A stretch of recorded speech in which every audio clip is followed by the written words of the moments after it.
வணக்கம். திருமானூர் வட்டார வள மையத்தில் ஆதார் திருத்த சிறப்பு முகாம். இனி விரிவான செய்திகள். திருமானூர் வட்டாரத்திற்கு உட்பட்ட அரசு பள்ளிகளில் பயிலும் மாணவர்களுக்கு ஆதார் அட்டையில் பிழை திருத்தல், விரல் ரேகை பதிவு மற்றும் புகைப்பட திருத்தம் ஆகிய பணிகள் நடைபெற்றது. தமிழ்நாடு அரசின் உதவித்தொகை மாணவர்களுக்கு கிடைக்க இந்த முகாம் நடத்தப்படுகிறது. முகாமில் சனிக்கிழமை அன்று 54 மாணவ மாணவிகளுக்கு ஆதார் அப்டேட் பணிகள் மேற்கொள்ளப்பட்டது. மேலும் இந்த முகாம் ஞாயிறு அன்றும் நடைபெறும். முகாமில் ஆதார் திருத்த பணிகளை மாவட்ட ஆட்சியர் அலுவலகத்தில் இருந்து வந்த சசிகுமார் மற்றும் சரவணன் ஆகியோர் மேற்கொண்டனர். முகாமை திருமானூர் வட்டார வளமைய மேற்பார்வையாளர் பொறுப்பு ஜெயபாரதி தொடங்கி வைத்தார்.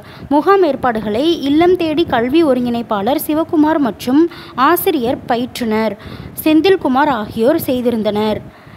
டிஎன் செய்திகளுக்காக அரியலூர் மாவட்ட செய்தியாளர் SP ரவிச்சந்திரன்.